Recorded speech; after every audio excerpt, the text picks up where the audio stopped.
Hello, how do I confirm higher lows before entering a trade when it comes to swing trading?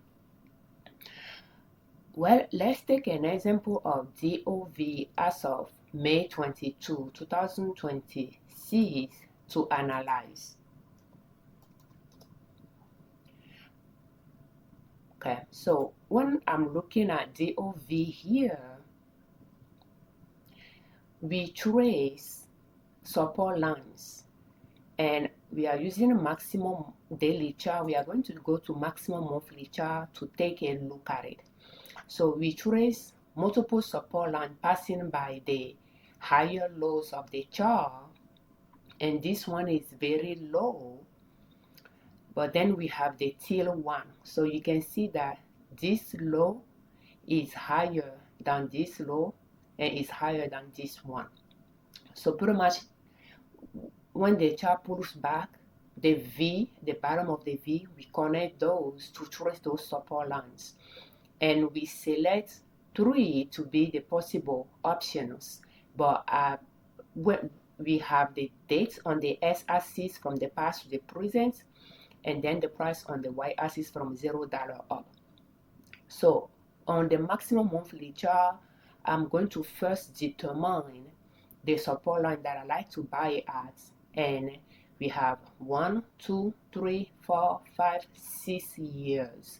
So anything from this area to the present should be long enough. If the stock touch base, we fail from there on. So when I'm putting my mouse on this one, it originated from here, and this one originated from somewhere here, but they are close together. So I just select those two to be, where I wanted to buy, and I still believe that those are most likely. This is a possibility, but less likely, and this definitely less likely, but anything is possible. So I choose those 3 that I will buy at those. So but this one is going to be my first choice. So I'm going to go back to maximum daily chart, and then I'm going to be observing it. When it pulls back down to that support line, I can make a purchase. When I'm looking at the DOV, there is a narrow here, so that means I purchased it already in December. No, is it December? November 2025, and here I apply higher lows from from the support line. So it touched base with the support line, went up, pull back, and start going up. Now we can zoom in and start going up, and I trace this support line here to see what is going on. So this pretty much this low here is higher than this. So the price corresponding to where I'm putting my mouse, you can see it, this low here is higher than this. The price corresponding to this low here is higher than the price corresponding to this one, which is higher corresponding to this one. So I have 3 higher lows here.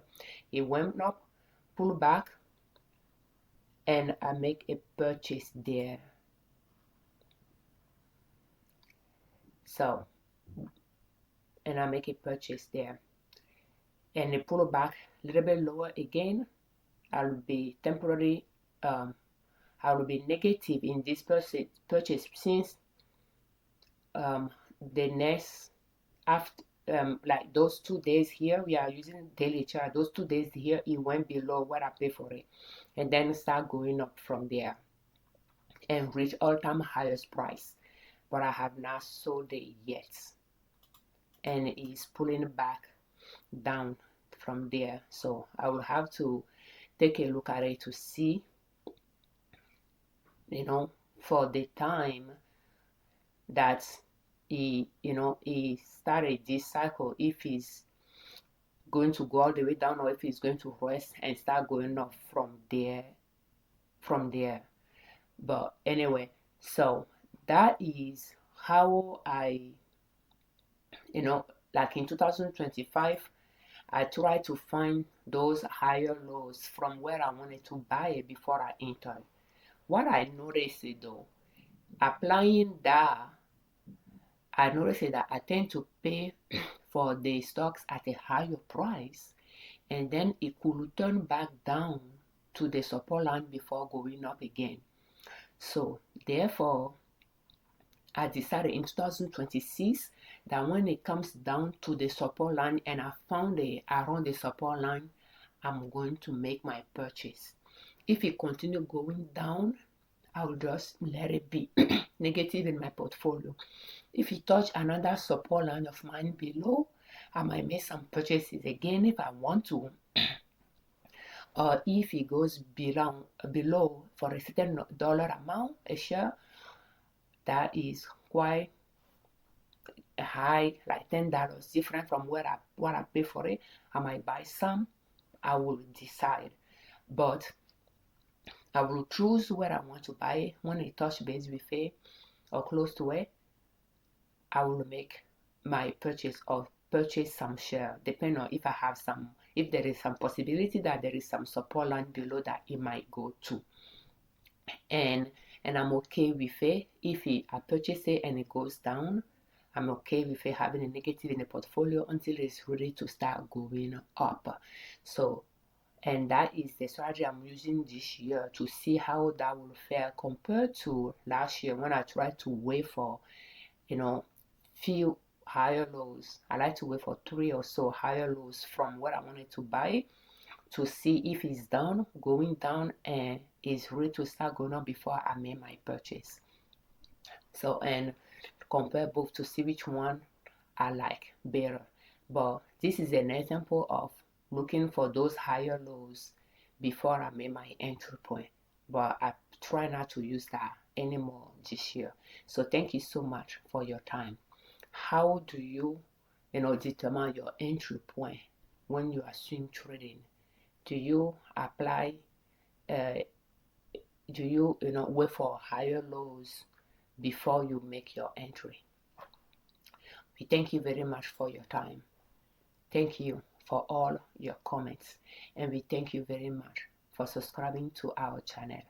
I'm Afiavi Liberman, creator of Liberman Consulting, L.L.C YouTube channel, and in Serve.com, our blog.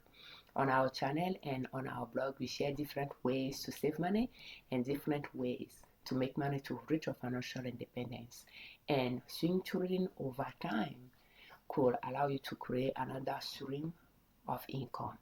Just start small and grow your account slowly from there. As a disclaimer, I'm not a financial advisor. I'm not a professional trader. I just swing trade. My husband and I joint account, and I like to share what is working for me here or what is not working and my learning experience here with you. And hopefully you'll find few tips you can improve on to use in your own financial success journey. So thank you so much for your time. For more videos in this series, please check the playlist How to Start Swing Trading Step by Step using long Uptrend in the description of this video. And this video is brought to you by our online store, Liberman.com.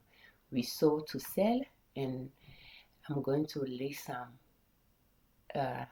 cloth napkins there. So if you are in the market for cloth napkin, please check it out. So thank you so much for your time. Happy swing trading.